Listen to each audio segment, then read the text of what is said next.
Vamos a cerrar la jornada con la doctora Virginia Cano, que es docente filósofa feminista, que nos va a hablar, de lo que ya podrán imaginar, imaginarios sexuales y desatención ginecológica, una aproximación tortillera.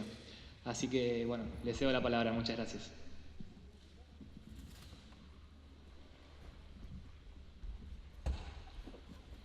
Bueno, hola, ¿qué tal? ¿Cómo les va? Les cuento, yo, como decía acá el compañero, soy filósofa, así que voy a traer un par de conceptos de la filosofía, pero para articular con mi experiencia como lesbiana y como usuaria del sistema ginecológico, ¿sí? Así que allí también les voy a hablar como militante lesbiana y feminista. Voy a intentar ahí hacer una combineta.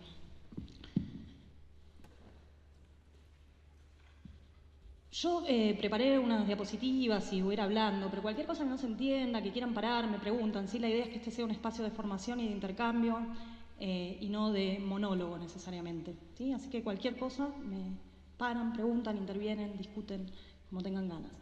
Les cuento un poquito cuáles son los tres vectores sobre los que quisiera pensar y aproximarme a esta cuestión de cómo los imaginarios sexuales intervienen justamente a la hora de propiciar una atención ginecológica, algo con lo que las lesbianas particularmente, pero no solamente, nos enfrentamos bastante sistemáticamente. ¿Sí? Como esos imaginarios sexuales, básicamente por imaginario sexual me refiero un poco a lo que están pensando, cuáles son los imaginarios en torno a qué constituye una relación sexual. Intervienen, les decía, en la atención ginecológica pensar eso a partir de esta tríada, ¿sí? Y es una tríada que está centrada en las tesis de Judith Butler, que no sé si la conocen, es una filósofa feminista norteamericana, contemporánea, no importa mucho eso, pero que desarrolla dos conceptos sobre los que yo quisiera centrar esta cuestión de la desatención ginecológica, que son el concepto de inhabitabilidad y el de precariedad. Precariedad y precariedad, ahora les voy a contar esa distinción. A partir justamente de eso que aparece, que no se ve muy bien, pero en el medio dice heterosexualidad obligatoria. ¿Sí? Butler es una de esas teóricas que se suma a esa idea de que la heterosexualidad es un régimen biopolítico, que es un régimen institucional de organización social y que determina justamente las condiciones, va a decir, de habitabilidad e inhabitabilidad. ¿Qué es la habitabilidad? La habitabilidad también es un poco lo que ustedes se están imaginando, es cómo podemos habitar el mundo. ¿Sí? Esa idea de cómo se puede habitar el mundo va desde justamente no tener mayores problemas, por ejemplo, cuando una entra al baño o cuando uno entra al baño, o tomarse un bondi y que no nos miren mal, o ir por la calle, recibir acoso o no, ¿sí? Y hay una serie de experiencias que hacen que eso que para muchos es una habitabilidad más cómoda, sea más del orden de la inhabitabilidad, ¿sí? De lo que se vuelve difícil de habitar. Lo que va a decir Butler es que es esa heterosexualidad normativa la que rige las condiciones de habitabilidad, la que determina justamente que haya gente que pueda habitar el mundo un poco más tranquilo y un poco más tranquilas y gente que no. Y el otro concepto que yo quería traer de esta filósofa es un concepto que desarrolló un poquito más tarde y es esta idea de precariedad. ¿Sí? Tiene un paréntesis en el medio porque Butler va a distinguir dos sentidos de precariedad. ¿Sí? Va a decir que hay una precariousness, una precariedad, no importa mucho el término en inglés, pero va a decir esa precariedad es constitutiva, es ontológica, tiene que ver con lo que somos todos. ¿Sí? Y remite a esa idea butleriana de una ontología social corporal que, dicho un poco más en criollo, lo que quiere decir es que todos tenemos una vulnerabilidad que tiene que ver con nuestra condición de seres sociales, que hace que dependamos de los otros y de las otras para sostenernos en la existencia. Esto es común a todos. Todos somos precarios. Lo entendemos muy bien cuando somos pequeñas, lo entendemos muy bien cuando nos enfermamos y le pedimos a nuestras amigas, a nuestras novias, a nuestros novios que nos vengan a cuidar. ¿Sí? Esa experiencia de precariedad es constitutiva de lo que nosotros somos. ¿Sí? Y hace justamente a estar relacionados y a vivir de manera social. Esa es entonces esa precariedad más general, podríamos decir, ¿sí? Más existencial. Y Butler va a decir que hay otra precariedad, a la que ella denomina precarity, precariedad.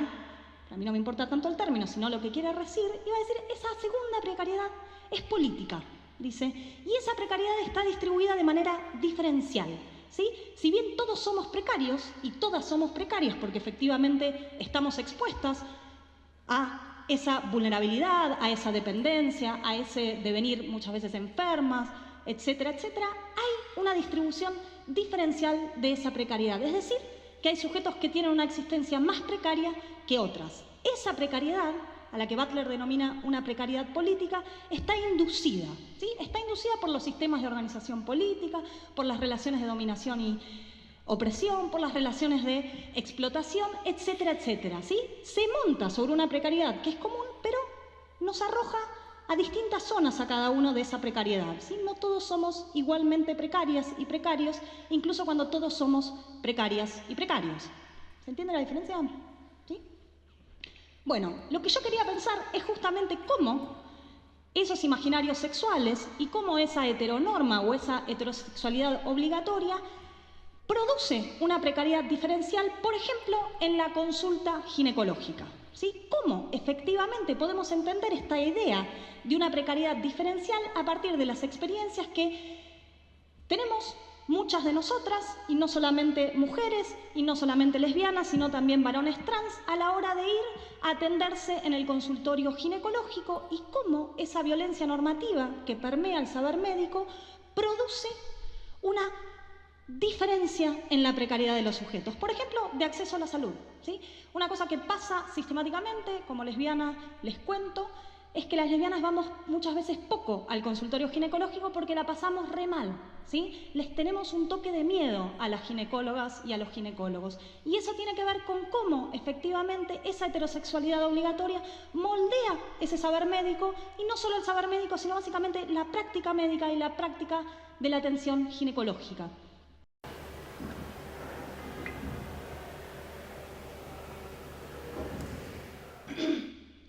Cuando Butler desarrolla en esos primeros escritos esta idea de inhabitabilidad o vulnerabilidad a partir de la figura de la heterosexualidad compulsiva o la heterosexualidad obligatoria, o lo que denomina también una matriz heterosexual, va a decir dos o tres cosas que yo quisiera recuperar, y que es el momento más filosófico, si ustedes quieren.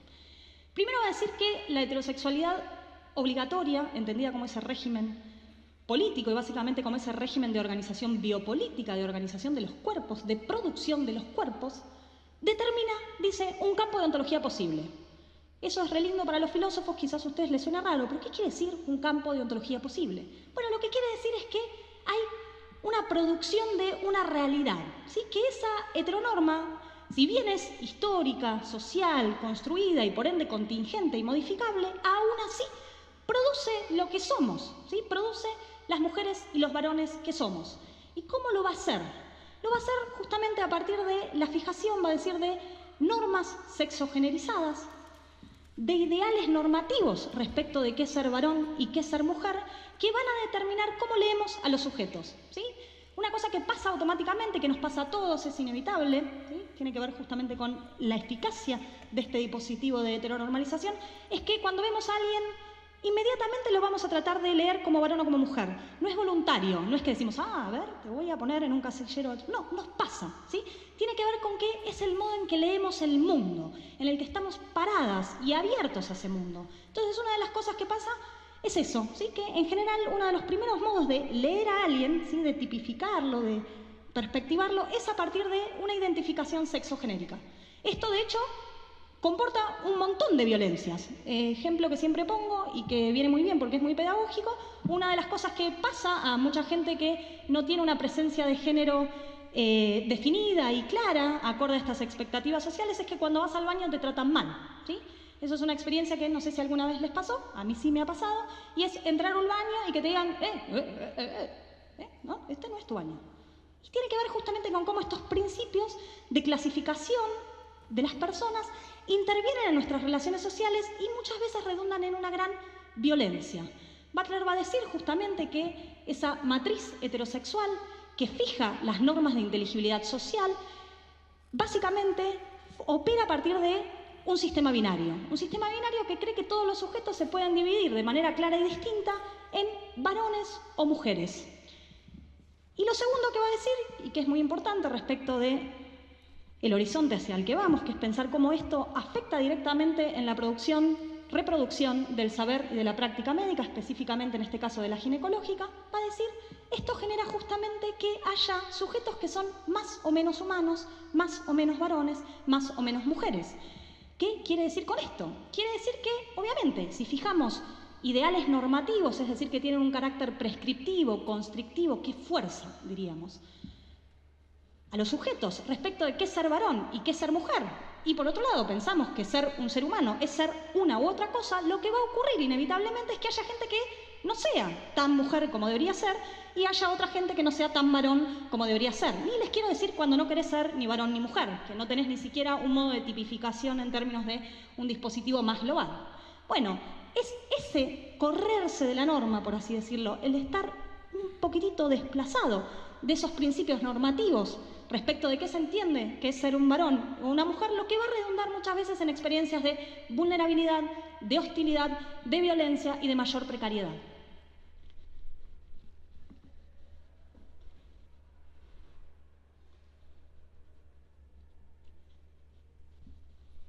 Esta es una cita que a mí me gusta mucho de un libro, del primer libro de Butler, del primer libro que fue el libro que la ubicó como en el mapa de las discusiones específicamente filosóficas de teoría de género, de teoría feminista y queer, lo que se llama la teoría queer. Todo eso a ustedes no les importa, pero con suerte la cita sí les gusta.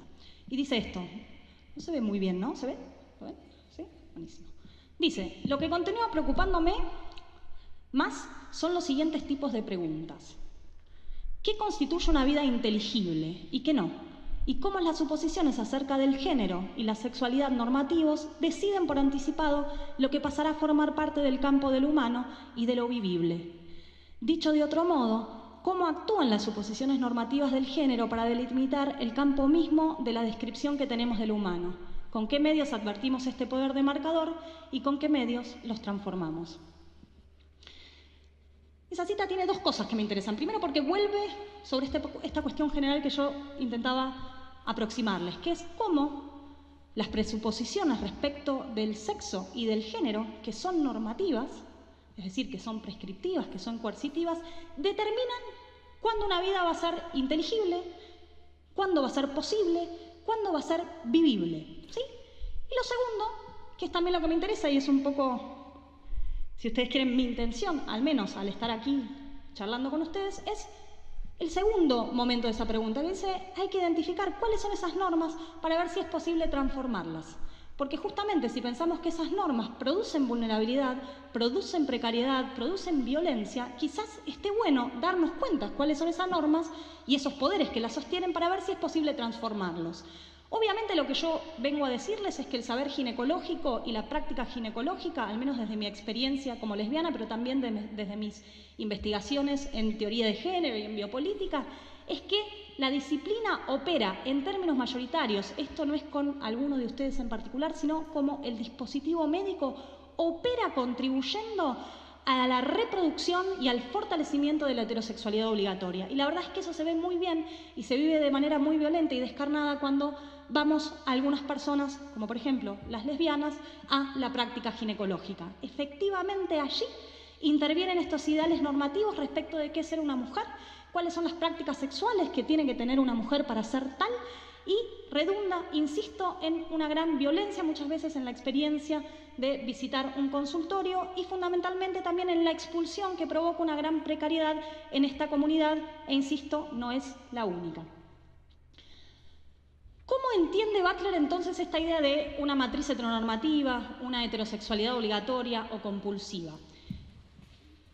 Va a decir que esta matriz fija estos principios o estos ideales normativos respecto de qué es ser un varón y qué es una mujer y sostiene, como les adelantaba, un sistema binario que va a relacionar una serie de categorías, fundamentalmente 4 categorías, de manera causal y de manera expresiva. Se los leo un poquito, está ahí el cuadro y después lo pensamos todos juntos. ¿Qué sostiene justamente o qué sostienen estos ideales normativos respecto de la vinculación entre el sexo, el género, el deseo y las prácticas sexuales? Butler va a decir que este sistema binario que sostiene la matriz heterosexual considera que el sexo es la causa del género, que el género es la causa del deseo y que el deseo es la causa de las prácticas sexuales. Vamos a traducir esto. que sería que el sexo sea la causa del género, que el género sea la causa del deseo y que el deseo sea la causa de las prácticas sexuales. Bueno, esto es lo que sostiene casi una gran mayoría de las personas cuando sostiene que efectivamente lo que hay que ver para determinar el sexo de una persona es qué tiene entre sus piernas, que lo único que hay allí para encontrar son dos respuestas posibles, y esto es la idea de que hay un sexo femenino y un sexo masculino, y que esa distinción binaria es clara y distinta, cosa que el propio saber médico sabe muy bien que esto no es así. Basta con comprender que el sexo es un diagnóstico biomédico y que ese diagnóstico biomédico muestra sistemáticamente el desborde de esas categorías, porque el propio sistema médico propone por ejemplo, tercer tipo de clasificación sexual, que es el diagnóstico de intersexualidad. Todos los sexos son diagnósticos biomédicos, no solo el de intersexualidad. Todos. Solo que cuando vemos ese diagnóstico de intersexualidad nos damos cuenta que el propio sistema médico reconoce el desborde de esa categoría. Pero eso es una especie de nota a pie. Volvamos entonces a la matriz. Hay un sexo femenino y un sexo masculino. Al sexo femenino le corresponde un género femenino, es decir, que si alguien tiene vagina, tiene que tener un género, una identificación genérica como mujer, ¿sí? ¿Y qué quiere decir que el género causa el deseo? Lo que se va a asumir es que justamente si alguien tiene un sexo femenino y su género es el género mujer, su deseo va a ser hacia los varones, ¿sí? Es decir, que el deseo siempre es heterosexual, acorde a esta matriz de inteligibilidad, se dirige al otro género, y que eso va a determinar no solo ese deseo, sino también una serie de prácticas sexuales. A mí me va a interesar mucho pensar justamente esa vinculación específicamente en el dispositivo ginecológico, cómo opera este sostenimiento de relaciones causales entre un sexo supuestamente femenino, un género mujer y una serie de ideales respecto de ese deseo heterosexual de las mujeres y cómo eso regula y determina qué prácticas van a ser consideradas como sexuales y cuáles no. Lo repongo simplemente, el otro camino del sistema binario, que no es tanto el que me interesa, me voy a quedar un poco más pensando el primero porque es el que opera de manera más fuerte en el dispositivo ginecológico, es que al sexo masculino le corresponde un género masculino, es decir, que corresponde una identidad de género de varón, que los varones sienten un deseo hacia las mujeres y que ese deseo se expresa en prácticas sexuales. Si ustedes miran la segunda línea del cuadro, la idea es que ese sistema de relación de causalidad entre sexo, género, deseo y prácticas sexuales se puede leer en el sentido inverso a partir de la expresión. Uno esperaría que las prácticas sexuales expresen un deseo, que ese deseo exprese un género y que ese género exprese un sexo, ¿sí? Es la línea inversa. Por supuesto que entre la idea de que el deseo produce ciertas prácticas sexuales, lo que va a estar jugando es un imaginario respecto de esas prácticas sexuales, que es un poco lo que a mí me interesa pensar con ustedes, ¿sí? Hay algo que pasa muy sistemáticamente cuando las tortas es un modo específico de la comunidad para referirse a las lesbianas. Yo voy a hacer a veces el uso de estas categorías, si se me escapa no explicitar alguna y alguno o alguna no lo conoce, me preguntan, ¿sí? Pero quizás no conocían, aunque asumo que sí, porque también es un insulto a veces en la calle. Una de las cosas que nos pasa mucho a las tortas cuando vamos a el consultorio ginecológico, no solamente, porque a veces te lo pueden preguntar algunas amigas paquis, paqui es el modo en que nos referimos a nuestras amigas y amigos heterosexuales. Es que, ¿cómo cogen? ¿Sí? Permítanme el lenguaje soez, aquí en la querida Facultad de Altos Estudios de Medicina, pero una de las cosas que aparece mucho es, pero ¿cómo cogen las lesbianas? ¿Cogen las lesbianas?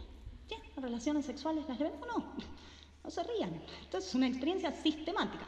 Bueno, un poco mi pregunta siempre es en espejo. Yo siempre me pregunto cómo cogen los ginecólogos y las ginecólogas, ¿no? Porque, por supuesto, esos imaginarios sexuales hablan más de sus propias prácticas que de las prácticas de las lesbianas, ¿sí? Entonces, esa pregunta es una pregunta un poco espejada.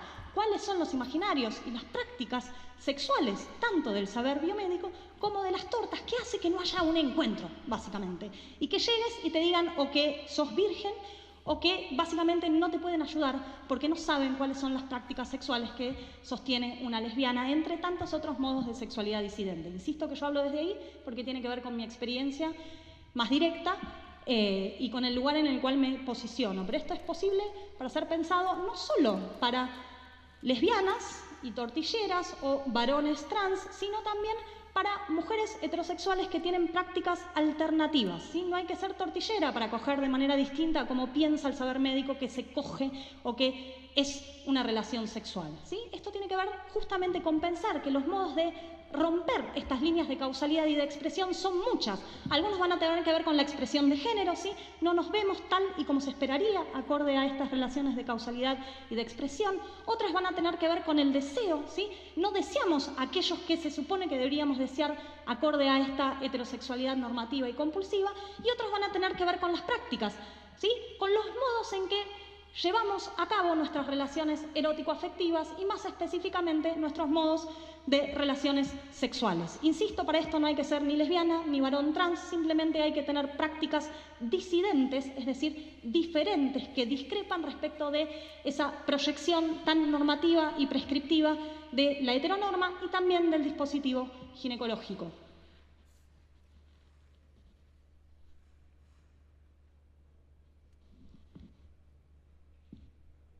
Solo una cosa, evidentemente, la práctica que rige la lógica de la heteronorma y específicamente el saber y la práctica ginecológica es la idea de que una relación sexual es siempre una relación sexual entre el varón y una mujer, y aparte que si hay un varón y una mujer, las prácticas que van a regular ese encuentro son las prácticas coitales, las prácticas de penetración de un pene en una vagina, ¿sí? Esto, insisto, habla de un imaginario sexual muy reducido que produce no solo mucha violencia para las mujeres lesbianas o para las tortilleras que no se piensan mujeres o para los varones trans que tienen vagina y que también deberían acceder a la práctica y a los cuidados ginecológicos, sino también, insisto, un empobrecimiento de esos imaginarios que redunda, a mi juicio, en un empobrecimiento de la vida sexual de todos y de todas, pero no vine a hablar tan necesariamente de eso, de paso se las tiro porque no viene mal. Esto ya puedo pasarlo.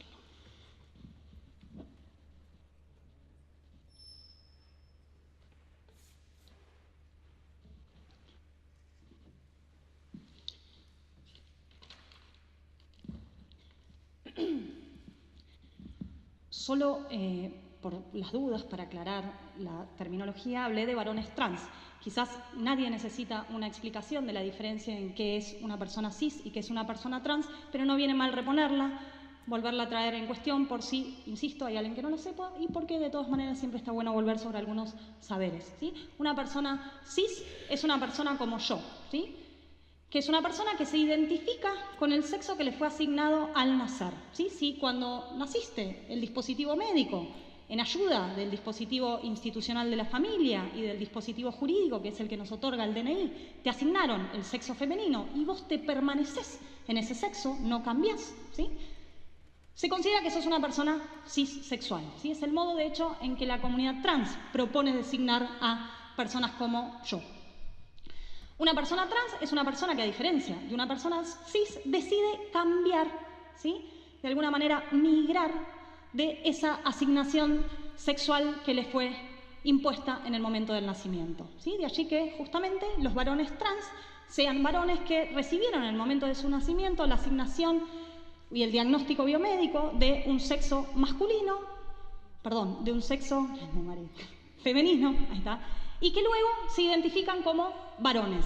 Evidentemente, estos cuerpos tienen vagina muchas veces y hace que, insisto, requieran de la práctica y la consulta ginecológica, pero no son leídos como mujeres, obviamente porque no son mujeres, son varones, ¿sí? Bueno, una de las preguntas que yo hago es ¿a quiénes atiende y cuida el saber y la práctica ginecológica? ¿El saber ginecológico está destinado solo para mujeres? ¿Es a las únicas, a las que les tiene que proveer una atención y tiene que pensar un saber que permita recibir hospitalariamente a estas mujeres? ¿O hay algunas otras identidades, algunos otros cuerpos, algunas otras subjetividades que deberían tener acceso a ese sistema ginecológico? De ahí la pregunta del quién. Evidentemente, yo, que soy lesbiana, pienso que las lesbianas también deberíamos tener un lugar en ese saber y en esa práctica ginecológica, que el saber médico debería poder recibirnos de manera hospitalaria y no expulsiva, y pienso que esto también evidentemente debería ser un derecho, que es un derecho a la salud de los varones trans, que también deberían tener acceso a los cuidados ginecológicos, ¿sí? Entonces esa pregunta, ¿a quién atiende la ginecología es una pregunta que espero se vaya abriendo y permeando, ¿sí? Que efectivamente las nuevas generaciones de médicas y de médicos, específicamente de ginecólogas y de ginecólogos, piensen que quizás cuando atiendan en su consultorio a quienes están atendiendo no sea solamente a mujeres y aparte no sea solamente a mujeres heterosexuales y aparte no sea solamente a mujeres heterosexuales que tienen sexo coital con un varón. La segunda pregunta, que es con la que empecé un poquito a charlar, es ¿cuáles son las prácticas que cuentan como prácticas sexuales? ¿Qué es ese imaginario en torno a las prácticas sexuales que rige efectivamente la consulta ginecológica?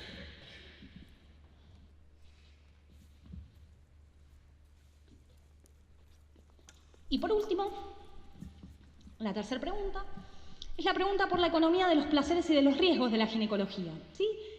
¿Qué economía erótica, diría, y más específicamente, qué se entiende como un placer y qué se entiende como un riesgo? Una de las cosas que experimentamos sistemáticamente las lesbianas es la idea de que no tenemos riesgo en nuestras relaciones sexuales porque somos prácticamente o vírgenes, ¿sí?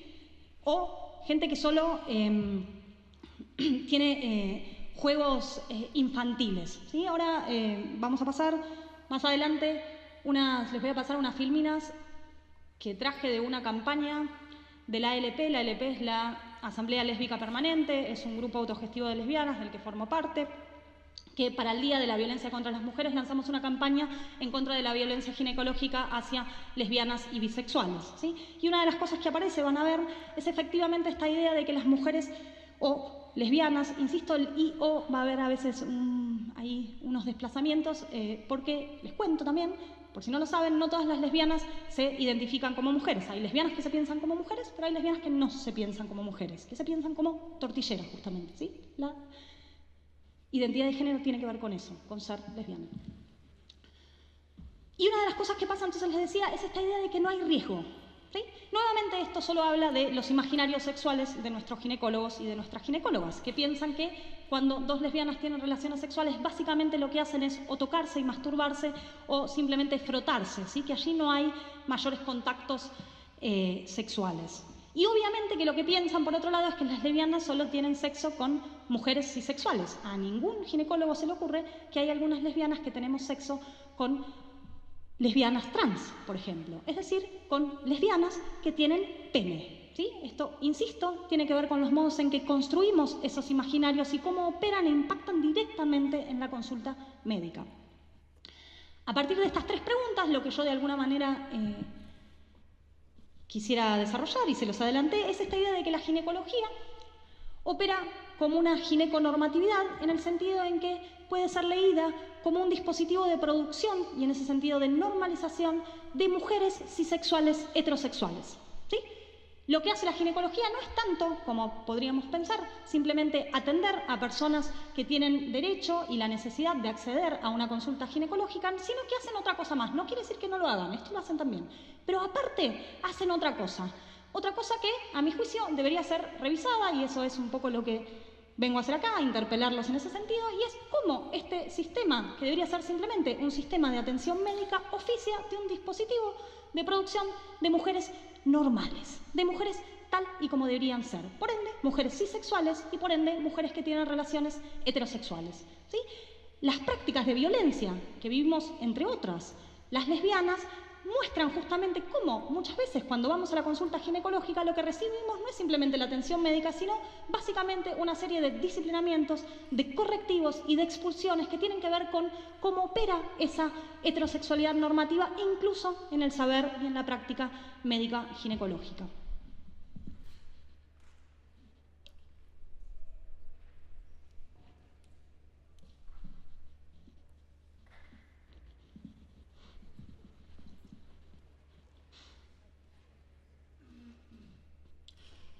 Una cosita más de esta idea del dispositivo. La idea de dispositivo de producción de subjetividades, que siempre suena un poco raro si ustedes no tuvieron contacto con textos teóricos de biopolítica, tiene que ver justamente con pensar cómo hay una serie de tecnologías, básicamente.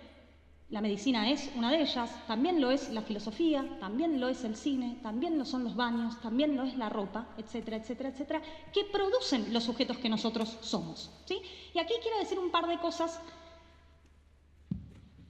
aprovechando esta constelación teórica de Butler, Foucault, etc. Y es que cuando decimos que los sujetos son producidos, queremos decir varias cosas. Queremos decir que no son naturales, no están los sujetos allí dados de una vez y para siempre y nos los encontramos y en todo caso podemos decir lo que son, sino que se producen como los sujetos que somos. Eso no quiere decir que no seamos los sujetos que llegamos a ser, ¿sí? Que uno diga que se produce, por ejemplo, el sujeto maestra o maestro, no quiere decir que no haya maestras y maestros, solo que hay una serie de tecnologías que producen esos sujetos o específicamente a las maestras y los maestros que tenemos cuando vamos al aula. Lo mismo podemos decir de los alumnos y lo mismo podemos decir de las subjetividades sexogenerizadas, es decir, de los varones y de las mujeres.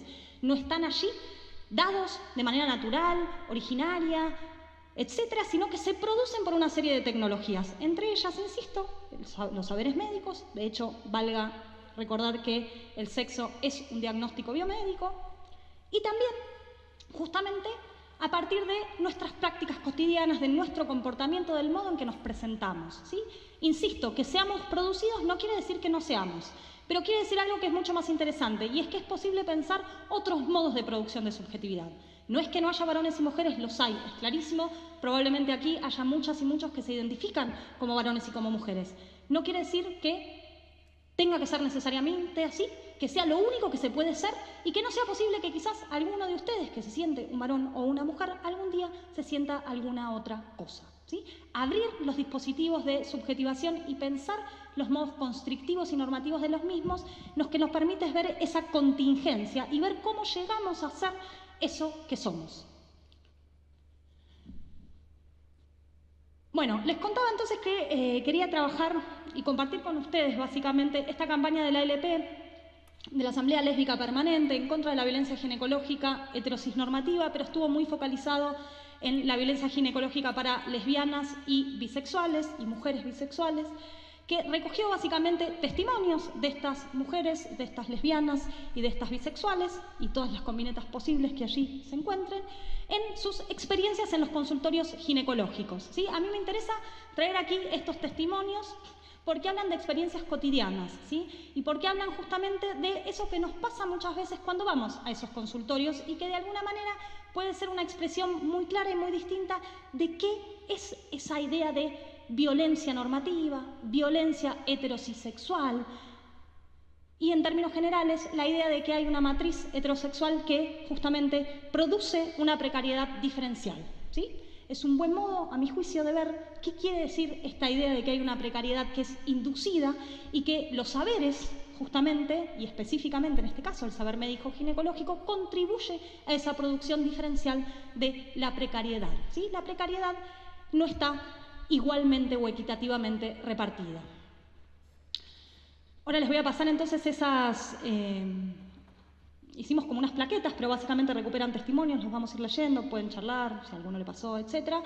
Pero si tuviera que hacer una especie de paneo respecto de estos testimonios, lo que encontramos, o lo que yo creo encontrar, es básicamente estas ideas. Primero, la presunción de heterosexualidad. Una cosa que pasa sistemáticamente es que vos vas a un consultorio ginecológico y en general el ginecólogo o la ginecóloga considera que una es una mujer heterosexual cisexual.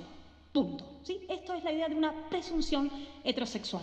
Esta presunción heterosexual obviamente opera de manera muy violenta y a mi juicio con una eficacia no solo normativa, sino justamente expulsiva respecto del consultorio ginecológico y se monta sobre esa presunción heterosexual que opera en la vida diaria, ¿sí? Ustedes saben que la figura de salir del closet tiene que ver con eso. Todo el mundo piensa que una es heterosexual o que uno es heterosexual, salvo que salga del closet, salvo que profiera lo contrario. Esa presunción de heterosexualidad que rige nuestra vida social, que te pasa cuando tomas el bondi, cuando vas a la clase, cuando te sentás a tomar un café, etc., tiene una eficacia muy negativa y muy directa en la consulta y la práctica ginecológica, ¿sí? Se asume que quien va allí es una mujer heterosexual y que aparte no habría por qué pensar demasiado otras cosas. Quiero volver a decirlo porque igual...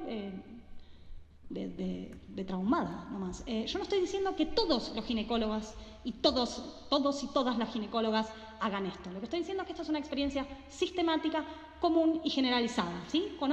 Tengo una ginecóloga buena, me llevó algo así como 15 años llegar a ella, ¿se entiende? Esto, nuevamente, no habla de individuos en particulares, sino justamente de un saber médico y una práctica extendida y, a mi juicio, obviamente, un déficit en la formación. Lo que yo encuentro sistemáticamente cuando voy a una consulta ginecológica es que los médicos no saben, ¿sí? Y eso no es culpa solamente de esos médicos individuales, sino justamente de una institución que forma para sostener estos ideales normativos de heterosexualidad compulsiva. Esto no quiere decir que esos médicos y estas médicas no tengan una responsabilidad ética individual de hacerse cargo de los déficits de la formación.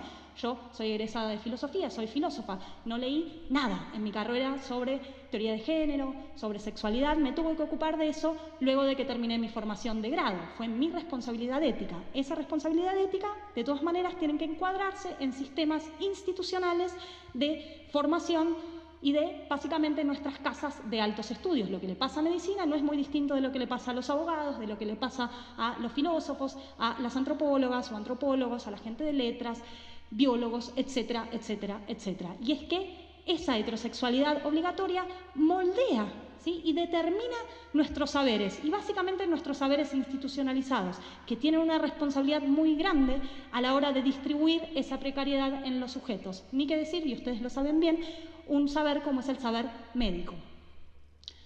Lo segundo que encontramos en esos testimonios es la fuerte presencia de una normatividad cisexual, ¿sí? Yo les comentaba que ser una persona cis tiene que ver con permanecer en el sexo que nos ha sido asignado. Bueno, la presunción de que todos los sujetos y las sujetas son cisexuales, es decir, que permanecen en el sexo que el diagnóstico biomédico les asignó, también tiene un impacto muy fuerte en la consulta y en la práctica ginecológica. Y es que pasa justamente cuando viene, por ejemplo, una torta que no se ve como una mujer o incluso un varón que tiene vagina, ¿sí? Ahí vemos muy bien cómo estos presupuestos normativos, o eso que se denomina cisnormatividad, que refuerza esta idea de que los sujetos y las sujetas tienen que ser cisexuales, permanecer, insisto, en el sexo que les ha sido asignado al nacer, efectivamente provoca mucha violencia y mucha expulsión en ese dispositivo ginecológico. Lo segundo, y un poco con lo que nos reíamos al principio, es el desconocimiento de las prácticas sexuales entre lesbianas, pero a mi juicio básicamente el desconocimiento de cualquier práctica sexual que no se limite básicamente a los imaginarios, que son muy parecidos a los imaginarios del mainstream pornográfico, que reducen básicamente la sexualidad a relaciones coitales. Esto realmente es muy fuerte e, insisto, tiene un impacto muy negativo y muy violento en el dispositivo biomédico y también en nuestras vidas y en nuestra propia economía de los placeres, ¿sí? Esto limita, insisto, las prácticas sexuales de las personas.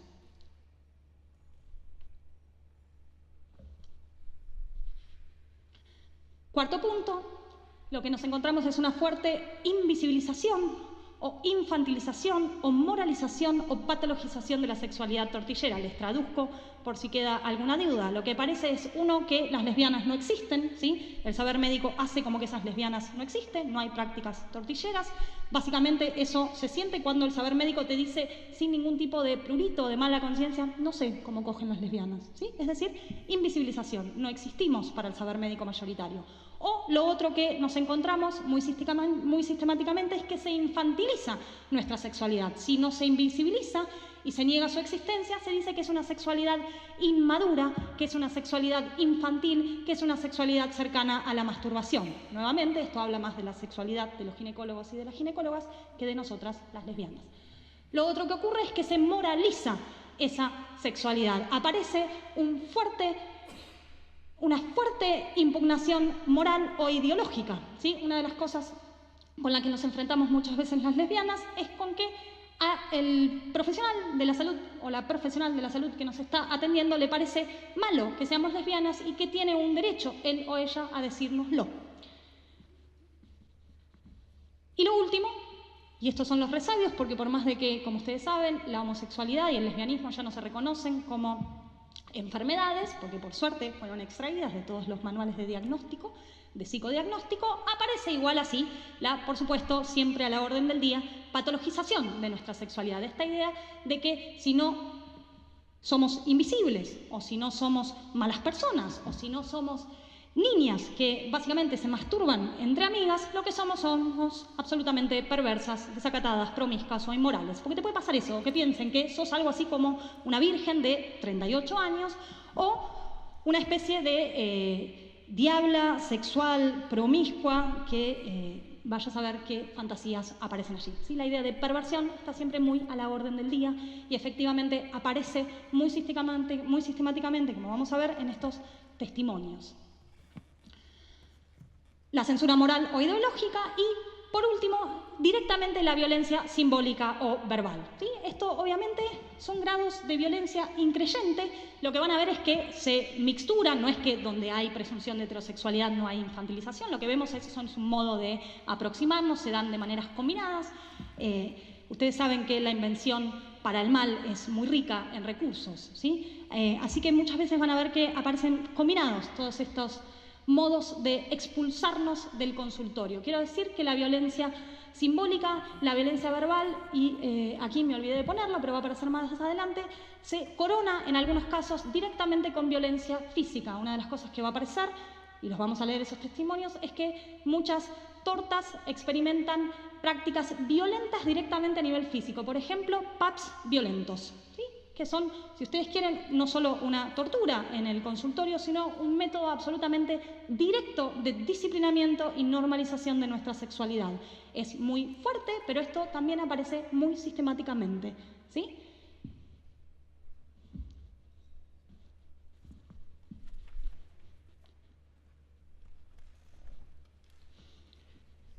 Bueno, vamos con la primera, con la presunción de heterosexualidad. Yo lo que hice es clasificarlo. Insisto que la clasificación es siempre deficiente, que siempre desborda, etc. Pero lo que aparece es esta idea de que somos todas mujeres y todas mujeres heterosexuales. Y yo aquí identifiqué lo que llamé, para reírme obviamente con ustedes, paquiecuaciones. ¿Sí? Estas paquiecuaciones moldean el dispositivo médico y básicamente la práctica y la atención ginecológica. Son estas ideas, estas ecuaciones que están, insisto, produciendo ese saber médico, que lo atraviesan, que lo sostienen, ¿sí?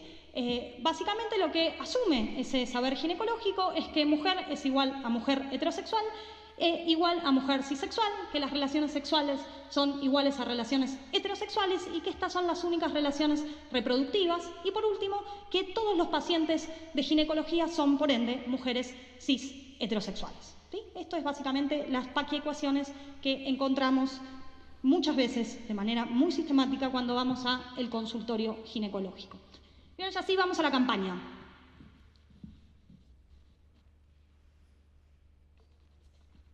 Por supuesto, son todos testimonios anónimos. El valor no está en quien lo dijo, sino en esta experiencia sistemática. Y por supuesto también en el valor de lo testimonial, ¿no? Acá hablábamos con Zulema, ¿no?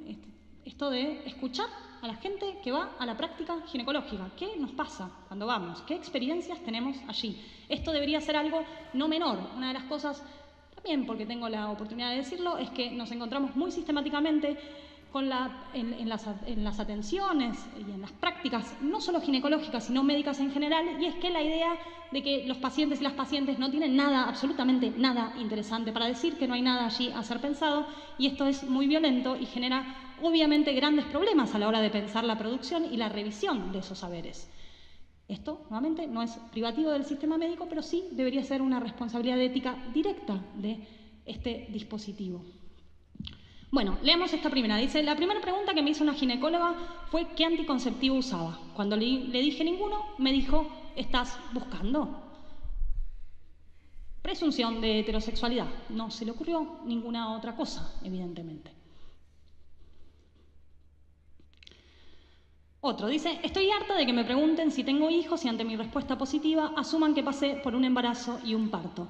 La comaternidad y la adopción, que como sabemos no son solo experiencias de tordilleras y lesbianas, no están contempladas, y cuando explico que no soy la mamá biológica de mi hijo, se viene el otro capítulo de explicar que le di la teta. No sé si saben, pero evidentemente una de las prácticas, no digo que absolutamente extendidas, pero sí bastante frecuente entre las lesbianas, es que en las experiencias de comaternidad dan la teta las dos madres, ¿sí? Esto se puede hacer justamente a partir de... ay, se me fue el nombre, ayúdenme ustedes, que deberían saberlo más. Es una... claro, digamos, es a partir de un tratamiento con prolactina que ayuda a la producción de leche mamaria en lesbianas que no necesariamente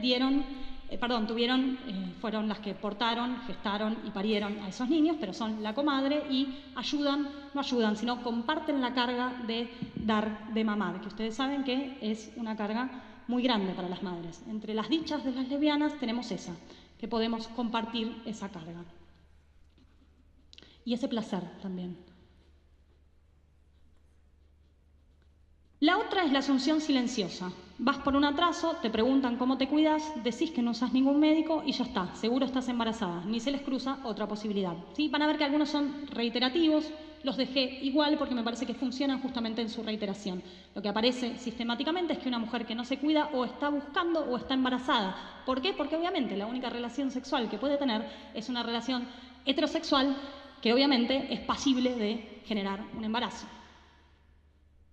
Segundo, cisnormatividad, que era justamente esta presunción de que las mujeres somos todas mujeres cisexuales. Y aquí las Paqui ecuaciones son mujer igual vagina igual performance de género femenino, mujer igual único paciente posible legítimo de la ginecología. Y aquí quiero aclarar un poco estas Paqui ecuaciones. No solo esa identificación entre el sexo femenino, que esto no es así, pero es el modo en que en general lo entiende la medicina, y la identidad de género mujer, sino también cómo esa identidad de género tiene que reflejar una performance de género. Yo no sé si saben lo que es una performance de género, pero una performance de género es lo que hacemos todas y todas para expresar nuestra identidad genérica, ¿sí? Ponerse una pollera, cortarse el pelo, maquillarse, ponerse un monito y unos tiradores, tiene que ver con cómo construimos esas performances de géneros. Acá quiero aclarar, todos tenemos performance de géneros, no solo los que se corren de los géneros binarios. En todo caso, esa performance de género se ve muy claramente cuando alguien rompe con esos ideales porque muestra justamente el carácter artificioso, podríamos decir. Pero, insisto, todos tenemos nuestra performance de género. Es el modo justamente de que nos volvemos, de hecho, legibles para nuestra sociedad, para nuestra cultura, para nuestros pares, para nuestros amigos, amigas, etc. Una de las cosas que pasa en estas expectativas, ¿sí? En esa especie de presunción de correlación entre el sexo, el género y la performance de género, es que hay pacientes que no tienen una performance de género acorde a esos ideales normativos que se esperan en una consulta ginecológica, ¿sí? Como se asume entonces que solo vienen mujeres, que esas mujeres siempre tienen vagina y que esas mujeres van a tener una performance de género clásica, lo digo entre muchas comillas, lo que ocurre muchas veces es que vamos a esas consultas o esos encuentros con el o la ginecóloga y no nos vemos tal y como el o la ginecóloga esperaría, y esto genera muchas veces una gran reacción por parte de este dispositivo y, insisto, una expulsión. Y lo segundo que quiero recalcar es esta idea de que no solo una mujer es una mujer porque tiene una vagina, porque tiene una performance de género aceptable a lo que consideramos que es ser una mujer, por ende tiene básicamente una performance femenina, evidentemente, sino que, y esto es lo que a mí me preocupa, como militante, como teórica, como feminista, como lesbiana y básicamente como usuaria del sistema médico, es que en general no hay una responsabilidad, ¿sí? Yo siento básicamente con muchas respuestas, y van a ver ahora en los testimonios de estas compañeras, y es que el saber médico siente que no tiene que explicarse respecto de su propia ignorancia, respecto de los propios límites de su saber, porque básicamente no le compete, ¿sí? Es como si nos dijeran de alguna manera indirecta que las únicas que merecen y que son legítimas pacientes de la práctica y el saber ginecológico son las mujeres bisexuales heterosexuales, porque el resto parece no importar. Que no importe tiene que ver con esto, ¿sí? Insisto, con no hacerse cargo, con no hacerse responsables de las propias miopías y de los propios déficits de la formación. Una de las cosas a las que nos enfrentamos sistemáticamente es una respuesta muy flojita de cuerpo de no sé, ¿sí? Como si, insisto, vale no saber. Vale no saber. El problema es qué hacemos con ese no saber, qué hacemos con los déficits de nuestra formación, ¿sí? ¿Qué hacemos cuando no sabemos? ¿Qué hace una ginecóloga o un ginecólogo cuando no sabe? Vale no saber, insisto. ¿Tiene una responsabilidad o puede simplemente decir que no sabe y ya?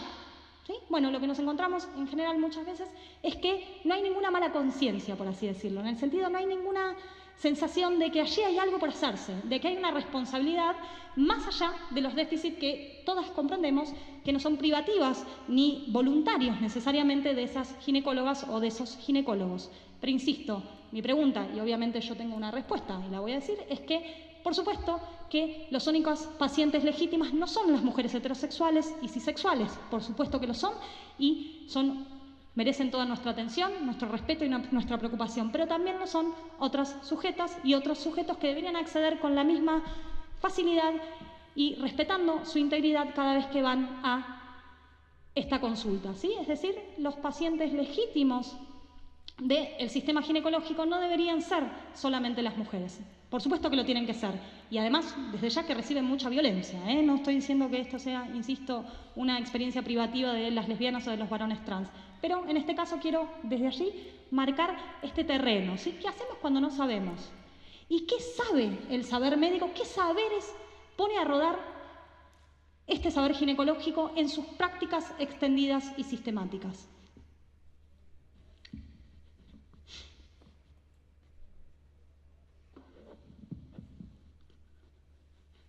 Les leo los testimonios.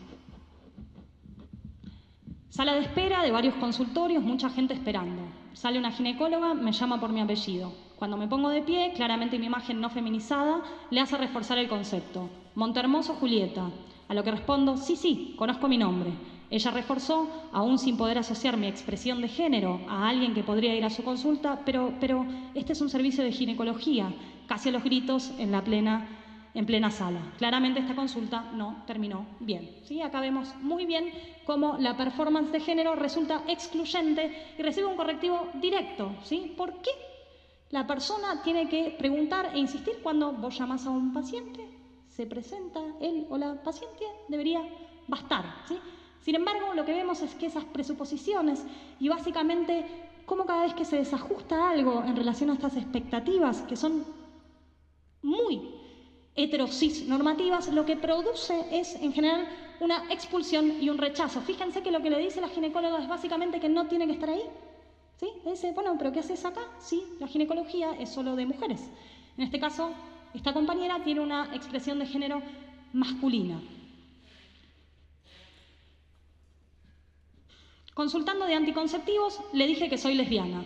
Primero preguntó qué había dicho, después contestó, bueno, entonces no tuviste ningún embarazo.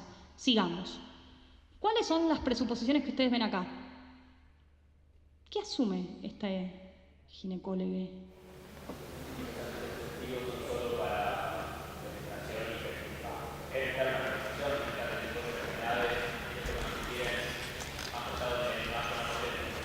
Sí, primero eso, ¿no? Y segundo, que las lesbianas no se embarazan. Exactamente, cisexuales, ¿no? Todo lo que ustedes están diciendo es efectivamente lo que vemos en este pequeño testimonio. Si uno diría, bueno, la inocencia de ese saber médico. No, la inocencia no, la ignorancia, ¿sí?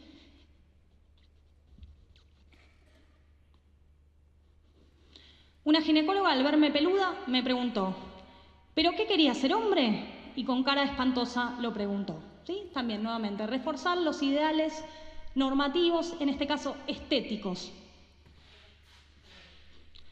3. Esta es mi parte favorita. La que más me gusta.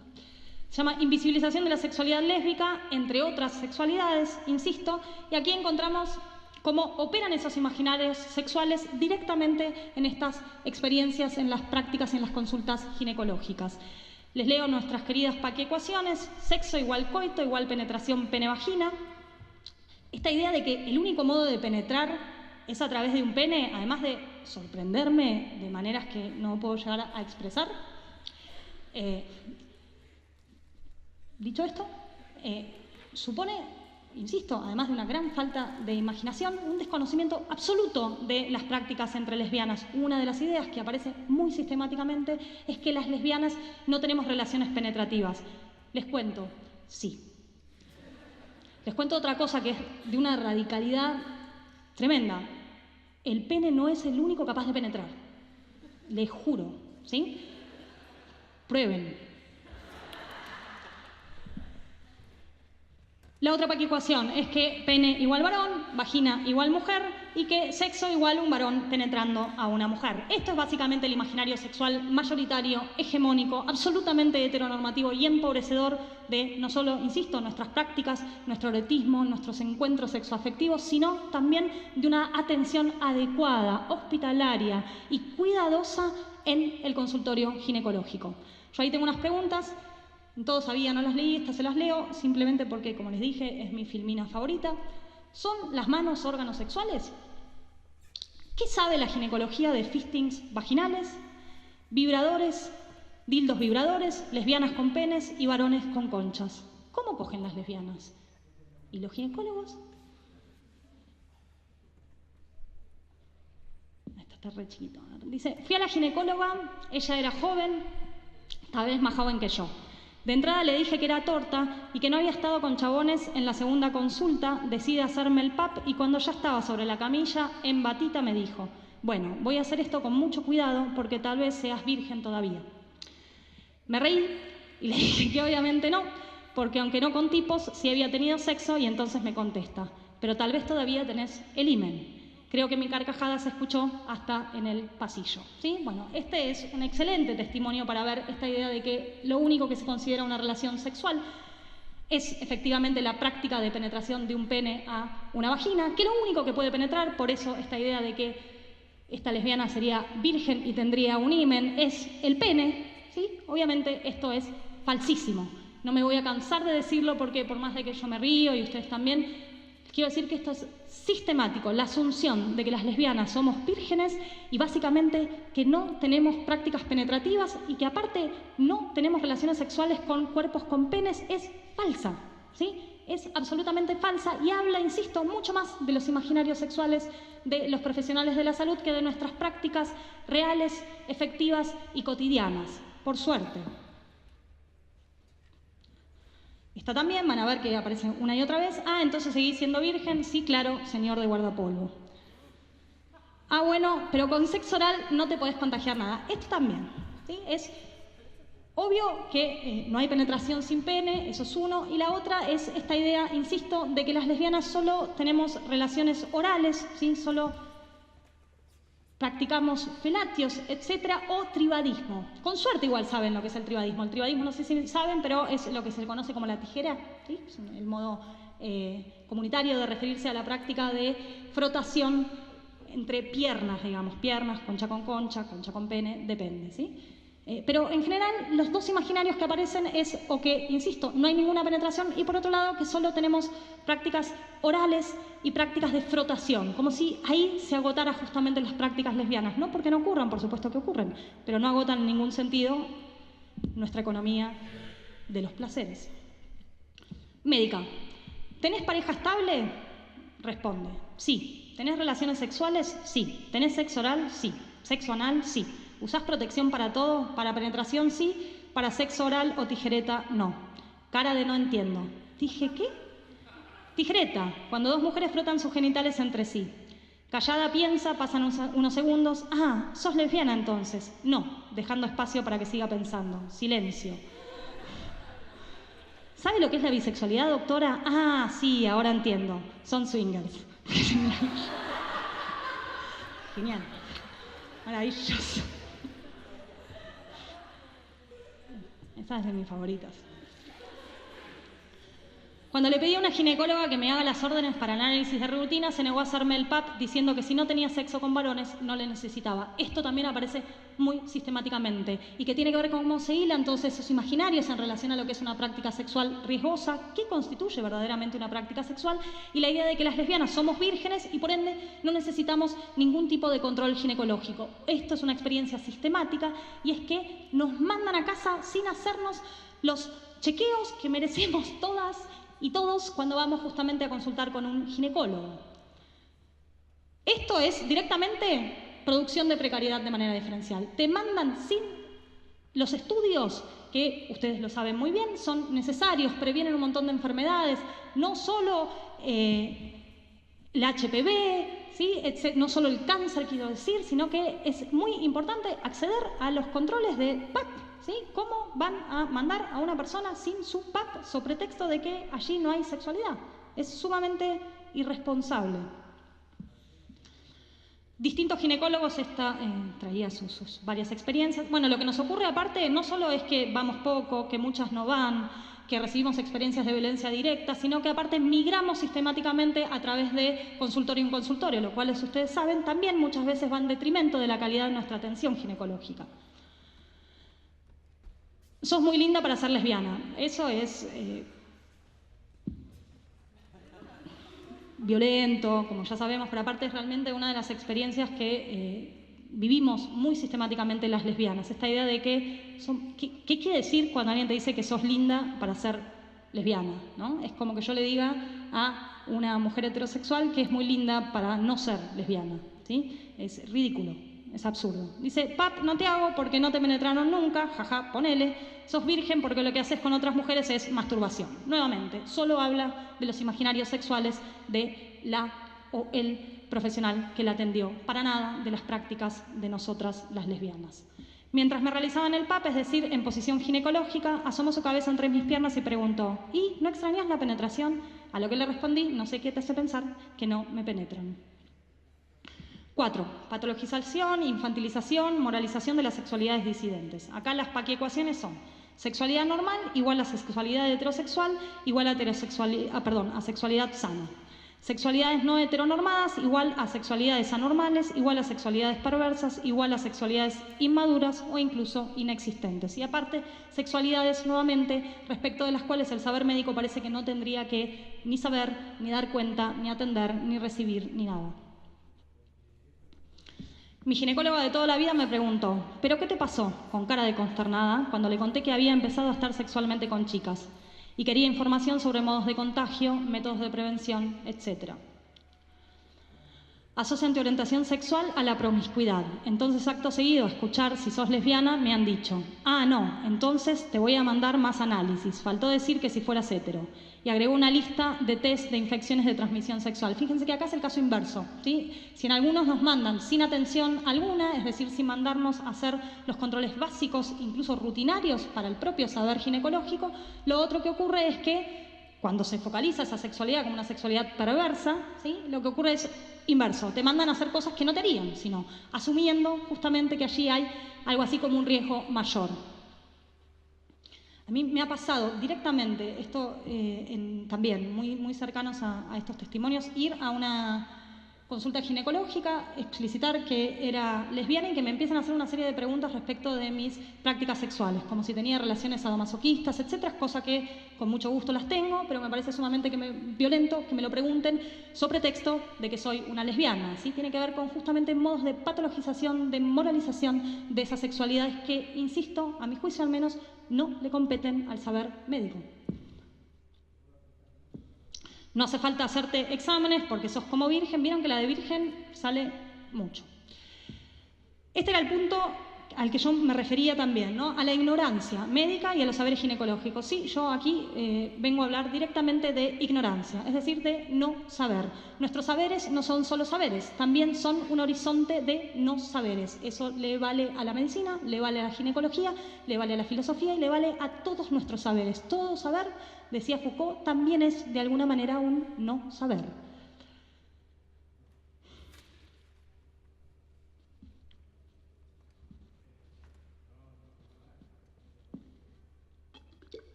¿Con qué te cuidás?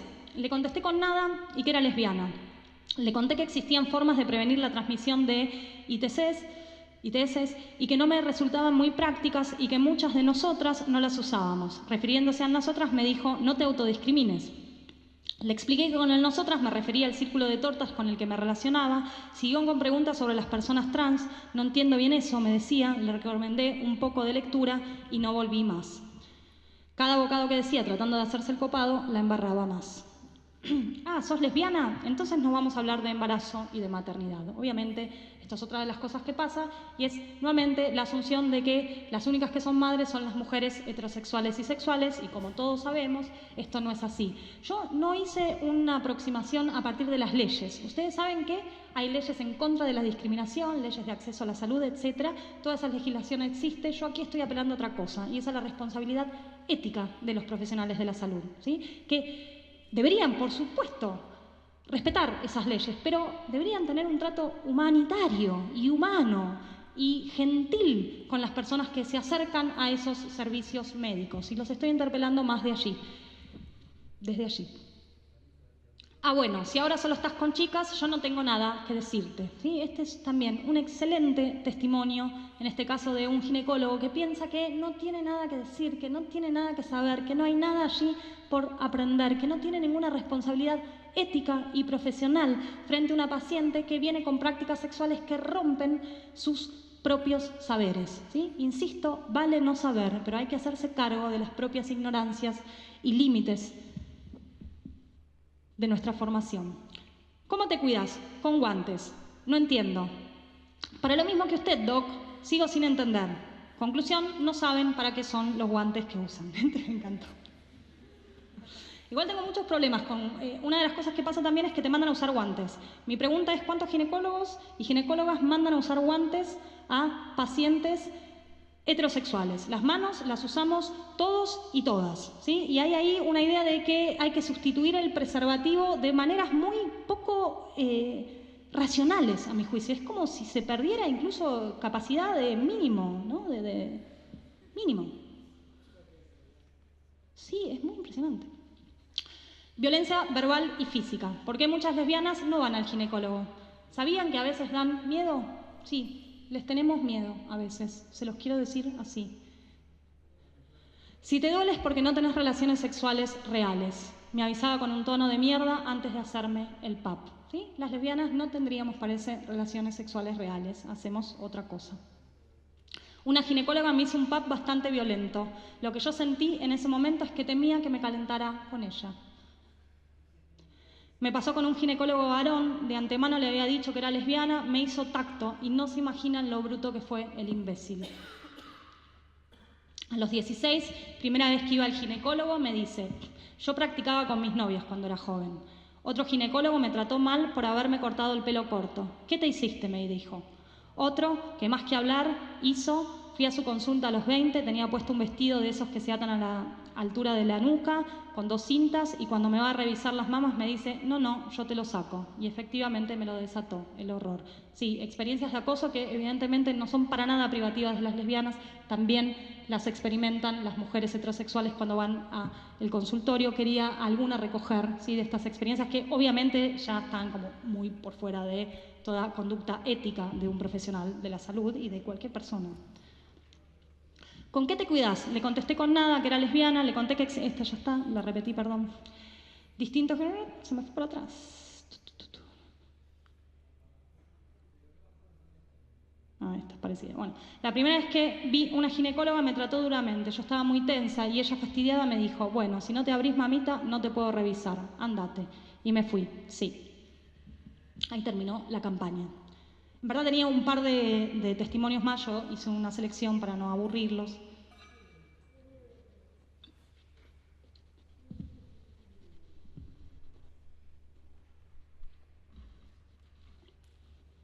Y quería, un poco para ir cerrando y abrir a charlas, preguntas, devoluciones, lo que quieran, leerles un pasaje de un texto de Foucault que se llama Los Anormales, que dice algo que es muy interesante y que tiene que ver un poco con lo que yo intenté mostrarles a través de estos textos, estos conceptos y estos testimonios. Se los leo. Dice, de hecho, a través de toda la sociedad moderna, cierto tipo de poder, ni médico ni judicial, sino otro, logró colonizar y reprimir el saber médico y el poder judicial. Este surgimiento del poder de normalización, la manera en que se formó e instaló sin buscar jamás apoyo en una sola institución, sino gracias al juego que consiguió establecer entre diferentes instituciones, extendió su soberanía en nuestra sociedad. Esto es lo que querría estudiar. Esta es una tesis jugada de Foucault. con la que yo acuerdo plenamente. ¿Qué dice Foucault aquí y qué es un poco lo que yo intenté mostrarles a través de esta campaña y estas reflexiones? Y dice que el saber médico, y también se refiere aquí al saber judicial, pero me voy a quedar en este caso con el saber médico, que es el que nos compete, ha sido, dice, reprimido, y en otro lugar dice, ha sido pervertido por otro poder, que no es ni médico ni judicial, sino que opera a través de los saberes médicos y judiciales. Ese poder, va a decir Foucault, es el poder de normalización. Ese poder, dice, pervierte al saber médico. ¿Cuándo lo pervierte para Foucault? Cuando el saber médico declina, de alguna manera, su espíritu y su función, que debería ser proveer de cuidados y ayudar a la contribución de la salud de los y las sujetas y sujetos que van allí a ese sistema, y pasa a ocupar otra función, como es la de normalizar a los sujetos. Y eso es un poco lo que yo les intentaba mostrar cuando decía que la ginecología, en su práctica extendida y en sus propios saberes y miopías y límites de ese saber, opera como un dispositivo de producción de mujeres heterosexuales y cisexuales, es decir, opera a través de la normalización de sus sujetos. Por eso repele y expulsa de su cobijo a sexualidades disidentes, entre las cuales, pero no solamente, están las lesbianas. Cuando el poder médico o el saber médico hace eso, deja de ser fiel a sí mismos y pasa a ser funcional a otro poder, que es esto que yo denominaría, inspirada en Foucault, un poder de hetero-cis-normalización. ¿Sí? Yo creo que justamente lo que tiene que hacer el saber médico es volver, por así decirlo, a su espíritu, ¿sí?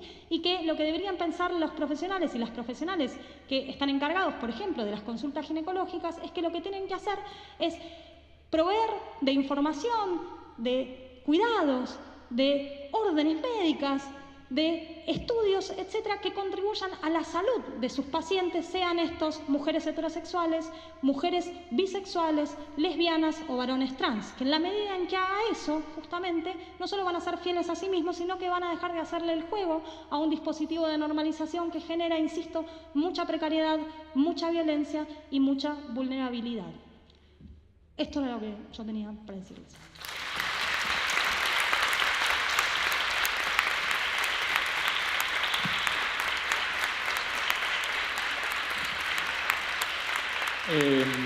Bueno, muchas gracias y queda abierto el espacio para preguntas. Tenemos más o menos 15 minutos antes de que nos tengamos que ir, así que...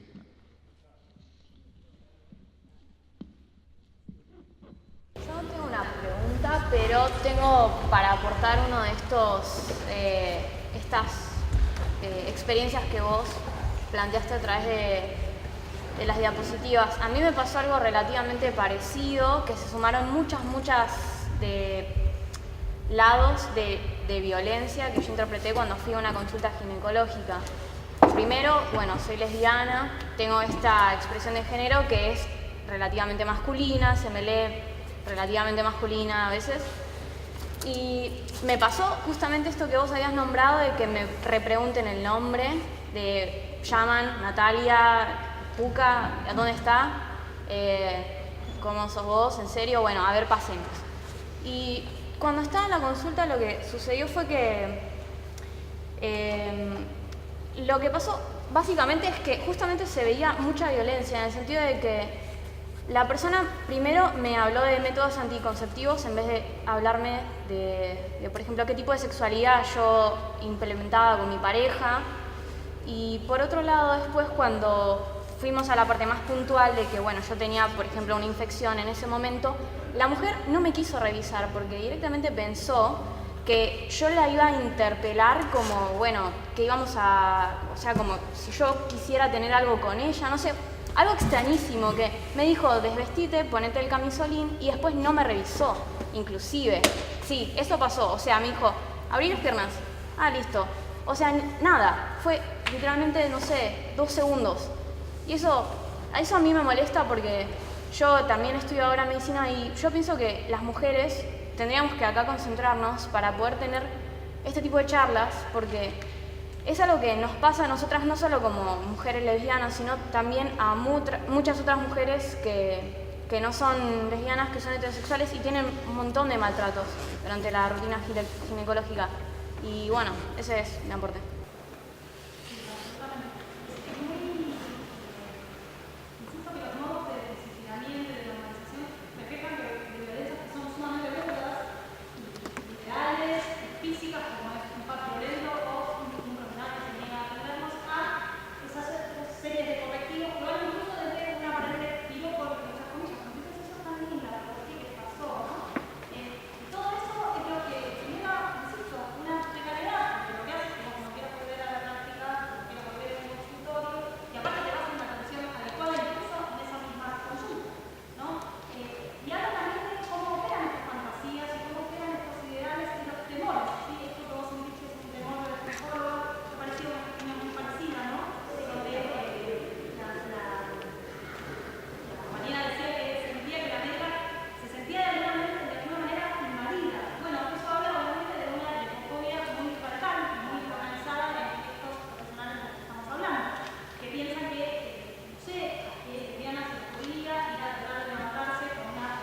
otra. De hecho, ustedes saben que está penado, por ejemplo, no atender a alguien sobre pretexto de alguna objeción moral. Ese no es el lugar de la medicina.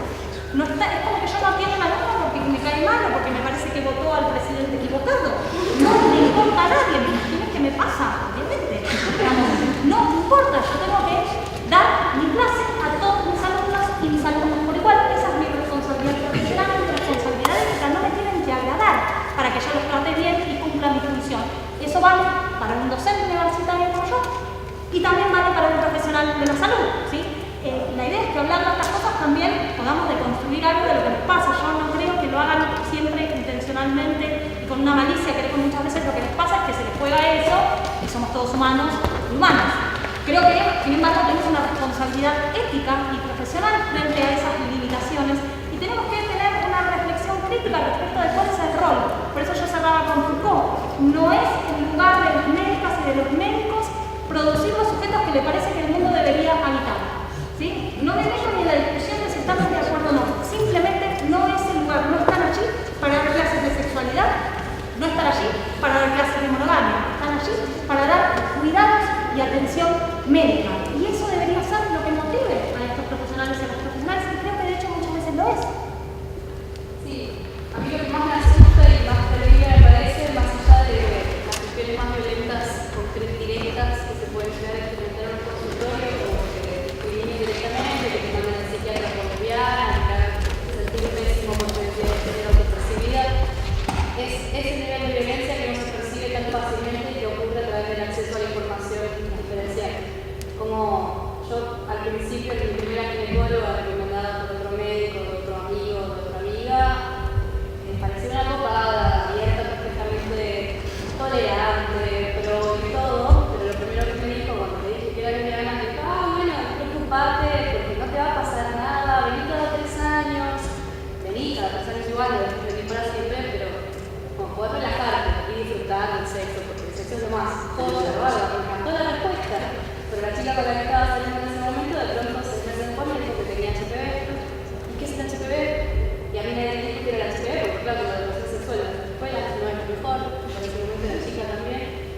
Voy a la ginecóloga y le digo, ¿qué es el HPV?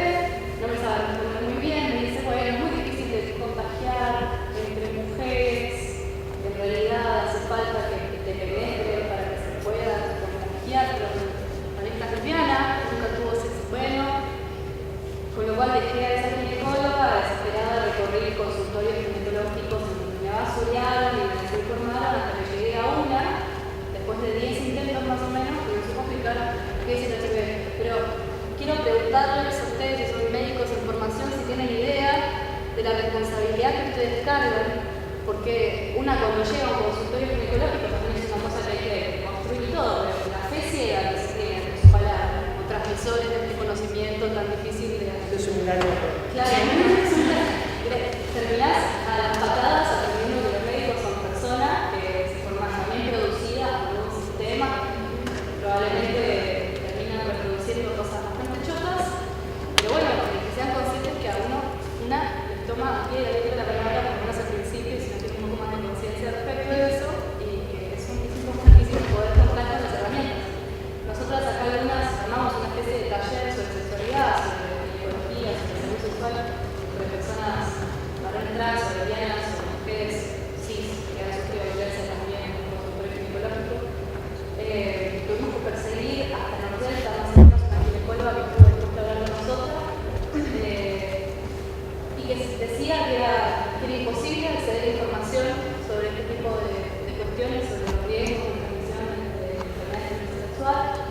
Acá en Argentina, que se tenía que ir a una conferencia o un congreso en Estados Unidos todos los años para poder acceder a este tipo de datos.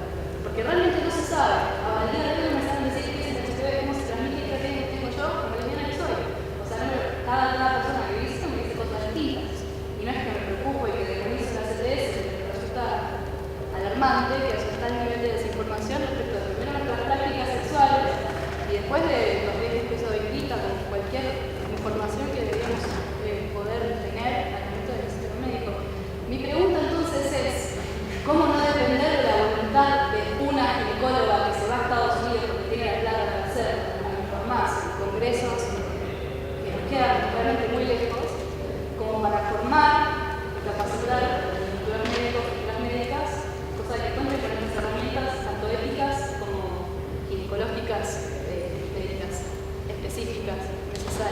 cómo podemos infiltrarnos acá, en la facultad. Hay algunos cursos, seminarios de extensión opcionales, optativos, que vas a saber bien qué hay que hacer, que además son bastante cerrados, digamos, hemos visitado también algunos de los seminarios que se dan. Están ahí. ¿Cómo hacer para que sea una materia realmente obligatoria de la carrera? ¿Cómo puede ser que una ginecóloga o un ginecólogo se reciba sin haber tenido este tipo de formación?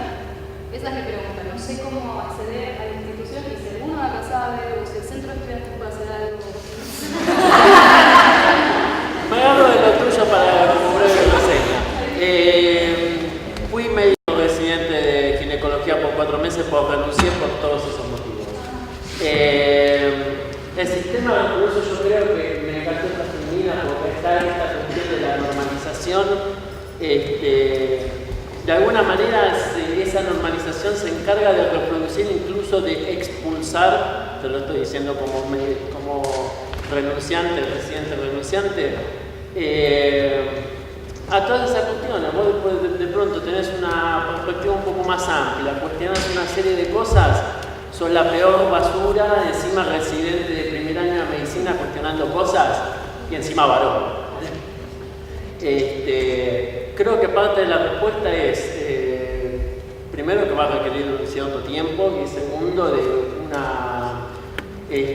mayor compromiso, y yo por eso también rescato esta apertura de perspectiva, de la perspectiva de género, todos los aportes estos que hiciste a la banda me parecieron maravillosos, porque sí, creo que de su ontogenia, la topoginecología, tiene esta cuestión de la normatividad cis heterosexual. De hecho, por eso también cuesta separar la parte topo, no la obstetricia. Es como que la ginecología va a ser el camino directo de la obstetricia. Lo que sí veo, por lo menos yo con buenos ojos, quizá un poco optimista, es un poco de que la crisis se les viene encima.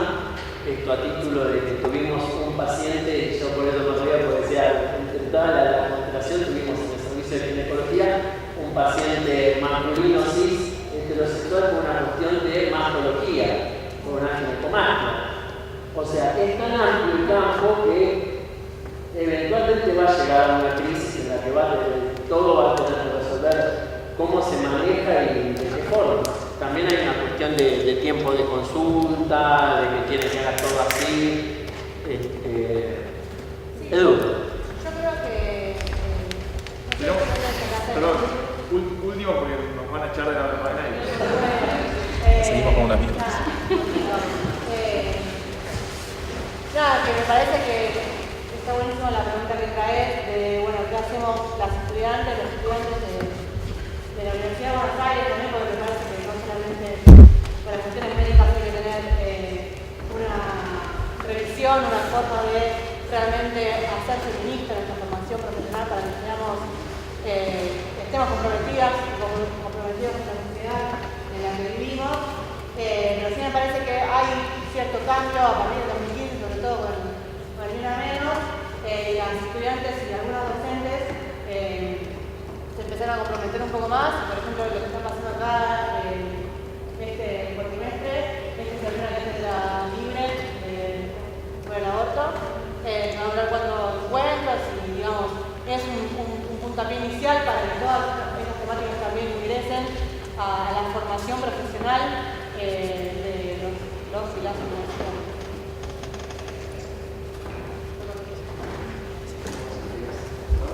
No, yo ahí, un poco lo que decía Carlos, que una de las cosas que nos pasa sistemáticamente también a los estudiantes es que empezamos a armar comunidades de producción de saberes no institucionales, ¿sí? Que yo creo que está buenísimo, que tienen un gran valor, pero que eso no quita la necesidad de que los saberes institucionalizados y burocratizados tengan que revisar justamente qué saben y qué no saben. Creo que es un modo interesante para pensar, que yo no tengo ninguna respuesta sobre cómo producir un cambio, porque es una de las cosas más difíciles, como este compañero, y vos que quiere tiempo, hay un trabajo, ¿no? Pero me parece que uno de los modos tiene que ver con el encuentro de esos saberes, institucionales y no institucionales. Y hay algo donde si el saber médico encuentra un límite, tiene que ir y preguntar, porque los únicos que producen saberes no son las académicas. Y eso también lo sabemos muy bien. ¿No? Un buen modo muchas veces tiene que ver con eso, con ampliar los horizontes y los lugares. Es un poco también lo que están haciendo un poco en la jornada, sentamos gente que tiene otra perspectiva distinta, etcétera, ¿no? Bueno, ahí tiene que haber un interés, y un interés que a veces es lamentablemente autodidacta, y un interés que muchas veces redunda en un enfrentamiento respecto de un dispositivo absolutamente burocratizado y absolutamente tonto muchas veces respecto de sus propias prácticas. Esto se los digo como perteneciente a una academia. No es esta, pero es otra que tiene prácticas muy semejantes. Es muy difícil producir cambios al interior de esas maquinarias. Pero por supuesto que creo que algo viene muchas veces de las generaciones más jóvenes y de la demanda y de la negación a aguantarse la mierda, digamos, ¿no? Hay algo, yo entiendo que es muy difícil, por supuesto no es lo mismo quien está subido en un estrado que quien está sentado. Yo también fui alumna y soy alumna en otras ocasiones, etc. Pero hay algo para mí que también tiene que venir por parte de una resistencia de las nuevas generaciones a ser parte reproductiva de esos saberes. Por ejemplo, preguntar, ¿y qué hacemos si viene una paciente que tiene prácticas no coitables? Y que es como, digamos, ¿no? Algo de ahí y de ir tratando de hacer este cambio que se va a ir haciendo de a poco y entre todos. ¿Sí? Nadie lo va a hacer solo y seguro no depende de esfuerzos netamente individuales, pero también requiere de nuestra participación.